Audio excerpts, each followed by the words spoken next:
Hello everyone, I am your Dilip sir. Welcome back to my YouTube channel Expert Education English Classes. Now I am going to explain grammar series. So etymology, what is etymology and types of etymology. Here I am represent in front of you grammar etymology. So etymology is the part of English grammar in which we study by words, how many words, types of words, how build the words, how pronounce the words, so on. So grammar is the measurement of language. Grammar is the measurement of language. जो language हम बोलते हैं वो language सही है या गलत है, इसी को मूल रूप देने के लिए जिसका यूज करते हैं वो ग्रामर होता है. एटिमोलॉजी अंग्रेजी ग्रामर का ही पार्ट्स है जिसमें हम वर्ड के बारे में जानते हैं. वर्ड होता क्या है, वर्ड बनता कैसे है, वर्ड का प्रोनाउंसिएशन करते कैसे हैं, वर्ड कितने प्रकार के होते हैं. तो आइए हम जानते हैं इस वीडियो में एटिमोलॉजी के बारे में. So, please look at the board. First, grammar. Grammar is the measurement of language. जो लैंग्वेज हम बोल रहे हैं वो लैंग्वेज सही है या गलत है, इसको रिप्रेजेंट करने वाला मीडियम ही क्या कहलाता है, ग्रामर कहलाता है. ग्रामर में there are 5 types of grammar: orthography, etymology, syntax, punctuation और प्रोसीडी होता है, जिसका हम सेकेंड नंबर आज पढ़ेंगे एटिमोलॉजी के बारे में. About etymology. सो एटिमोलॉजी अंग्रेजी ग्रामर का वह पार्ट है जिसमें हम वर्ड के बारे में जानते हैं.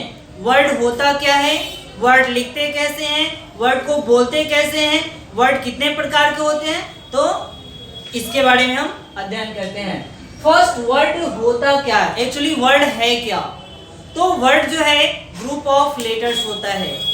एक लेटर का भी वर्ड हो सकता है, मोर देन वन लेटर का भी वर्ड होता है. एक्चुअली ये वर्ड जो है कॉम्बिनेशन ऑफ लेटर्स होता है जिसका एक खास मीनिंग होता है, खास अर्थ होता है, वही वर्ड होगा. तो वर्ड्स जो होगा, फॉर एग्जाम्पल वर्ड्स में दो तरह के होते हैं, एक बेस रूट वर्ड और एक अफिक्स. एक बेस रूट वर्ड और एक अफिक्स. बेस रूट वर्ड जो एक जंबल वर्ड होता है. ऑल डिक्शनरी वर्ड्स, डिक्शनरी के जितने भी वर्ड्स होते हैं उसको हम लोग बेस रूट वर्ड बोलते हैं. जंबल वर्ड वो होता है जिसका कोई मीनिंग नहीं होता है, मीनिंगलेस होता है. जैसे BTA, इसका कोई मीनिंग नहीं है. TBA, इसका कोई मीनिंग नहीं है. ATB, इसका कोई मीनिंग नहीं है. ये मीनिंगलेस है.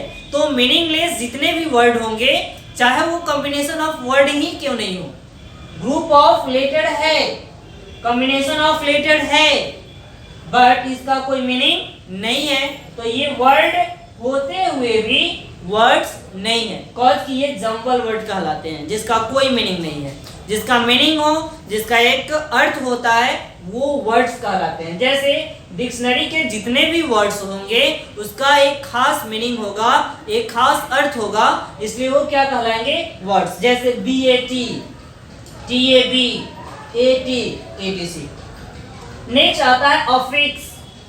अफिक्स जो होता है वह सेमी वर्ड होता है जो किसी वर्ड के पहले या किसी वर्ड के बाद में जुड़कर उस वर्ड को चेंज कर देता है, उस वर्ड के मीनिंग को बदल देता है. तो इसमें ये दो तरह के होते हैं, सफिक्स और प्रीफिक्स. सफिक्स वो होते हैं जो किसी वर्ड आफ्टर वर्ड्स के बाद में जुड़कर एक नया वर्ड देते हैं, एक मीनिंगफुल वर्ड देते हैं. जब किसी वर्ड के बाद में Apple, ER, OR, LY, ION या डॉट डॉट और भी है, इसको यदि हम किसी वर्ड के बाद में जोड़ते हैं तो उसका एक खास अर्थ होता है जिसे हम क्या कहेंगे, सफिक्स कहते हैं. एक होता है प्रीफिक्स. प्रीफिक्स जो है वो बिफोर वर्ड्स, किसी भी वर्ड के पहले जोड़ते हैं. तो किसी भी वर्ड के पहले जोड़ते हैं, जैसे बाई हो गया, डी हो गया, बाय हो गया, तो हो गया, अन हो गया. इसका यूज जो है किसी वर्ड के पहले, और भी है जो किसी वर्ड के पहले जुड़कर एक नया वर्ड देता है, एक मीनिंगफुल वर्ड देता है, उसे हम प्रीफिक्स कहते हैं। नेक्स्ट आता है मॉर्फिम। मॉर्फिम वह सेमी वर्ड होता है जो किसी भी वर्ड के बाद में या पहले जुड़कर उस वर्ड के मीनिंग को चेंज करता है। तो मॉर्फिम जो है एक्चुअली यह जो है यूज डिपेंड करता है फ्रॉम क्लासेस को और स्ट्रक्चर वर्ड को। जंबल वर्ड तो हम पहले ही पढ़ा दिए कि जंबल वर्ड वैसा वर्ड होता है जिसका कोई मीनिंग नहीं हो। वह कॉम्बिनेशन ऑफ लेटर होता है, ग्रुप ऑफ लेटर होता है, लेकिन उसका कोई मीनिंग नहीं होता है, इसलिए वो जंबल वर्ड कहलाता है। क्लियर? नेक्स्ट है फ्रॉम क्लासेस। तो फ्रॉम क्लासेस वैसा वर्ड जो मॉर्फिम से प्रभावित होता है। तो मॉर्फिम जो है वह सेमी वर्ड है। तो जो मॉर्फिम से प्रभावित हो, जिसका यूज हम मॉर्फिम के साथ करते हैं, मॉर्फिम उसमें यूज किया जाता है, या वैसा वर्ड जो मॉर्फिम से प्रभावित हो उसे हम फ्रॉम क्लासेस कहते हैं। और जो मॉर्फिम से प्रभावित नहीं हो उसे हम स्ट्रक्चर वर्ड कहते हैं। यानी जिस पर मॉर्फिम का प्रभाव पड़े वो फ्रॉम क्लासेस, जिस पर मॉर्फिम का प्रभाव नहीं पड़े वो स्ट्रक्चर वर्ड। एक्चुअली मॉर्फिम है क्या? तो मॉर्फिम वैसा सेमी वर्ड है जो किसी भी वर्ड में जुड़ने के बाद उसके मीनिंग को क्या करता है? बदल देता है। ये जो है मॉर्फिम दो तरह के होते हैं। पहले हमने बताया कि बेस रूट वर्ड और अफिक्स। तो बेस रूट वर्ड में यानी ऑल डिक्शनरी के वर्ड्स हैं, डिक्शनरी के जितने भी वर्ड्स होंगे वो सभी क्या होंगे? आपका बेस रूट वर्ड होंगे। अफिक्स वो होते हैं सेमी वर्ड। अफिक्स जो वैसा सेमी वर्ड होता है जो किसी भी वर्ड के बाद में या पहले जुड़कर उस वर्ड के मीनिंग को क्या करता है? मॉडिफाई करता है। तो इसमें प्रीफिक्स हो जाता है जो कि बिफोर वर्ड्स, जो कि वर्ड से पहले जुड़ता है, और एक सफिक्स होता है जो वर्ड के बाद में जुड़ता है, आफ्टर वर्ड्स जोड़े जाते हैं। Types of word. There are two types of word, from classes and structure word. I can say parts of speech. All the English words are divided into 8 group or 8 parts, that is called parts of speech in the ancient English grammar. Ancient अंग्रेजी के अनुसार अंग्रेजी के जितने भी words है उसको 8 भागों में बांटा गया है, और उसी 8 भागों को पार्ट्स ऑफ स्पीच कहते हैं। जैसे आपने पढ़ा होगा noun, pronoun, adjective, verb, adverb, preposition, conjunction, interjection. But हम आज यहाँ ये जानेंगे कि फ्रॉम क्लासेस के अंतर्गत ये 4 आते हैं। नाउन, एडजेक्टिव, वर्ब और एडवर्ब। ये 4 जो हैं किसके अंतर्गत आते हैं? फ्रॉम क्लासेस के अंतर्गत, क्योंकि इस पे जो है मॉर्फिम का प्रभाव पड़ता है और ये अपने आप को चेंज करते हैं, अपने मीनिंग को चेंज करते हैं। लेकिन ये स्ट्रक्चर वर्ड पे मॉर्फिम का कोई प्रभाव नहीं पड़ता है। जैसे प्रोनाउन हो गया, प्रीपोजिशन हो गया, कंजंक्शन हो गया, इंटरजेक्शन हो गया, ऑक्सिलरी हो गया, क्वेश्चन वर्ड हो गया, इस पर मॉर्फिम का कोई प्रभाव नहीं पड़ता है। अतः हम कह सकते हैं कि स्ट्रक्चर वर्ड जो है preposition, pronoun, conjunction, interjection, auxiliaries, question, determiners, ये सभी जो हैं स्ट्रक्चर वर्ड के अंतर्गत आते हैं।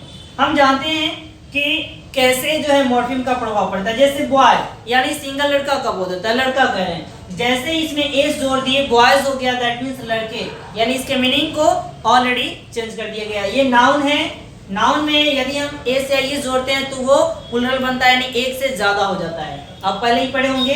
ब्यूटी ये एडजेक्टिव है और इसमें हमने ब्यूटीफुल जोड़ दिया, तो ये क्या हो गया? सुंदरता से परिपूर्ण, सुंदरता से भरा हुआ, दैट मीन्स यहाँ फुल जोड़ते ही क्या हो गया?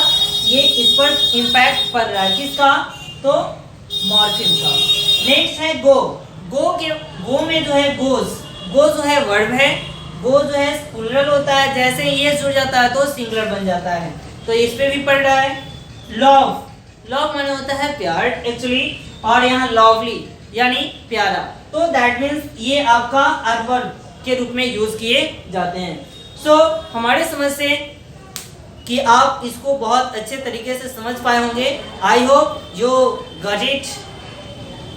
सो please tell them take care, see you soon in the next video. If you like this video, so hey guys, please like, share and subscribe my channel. So that's all.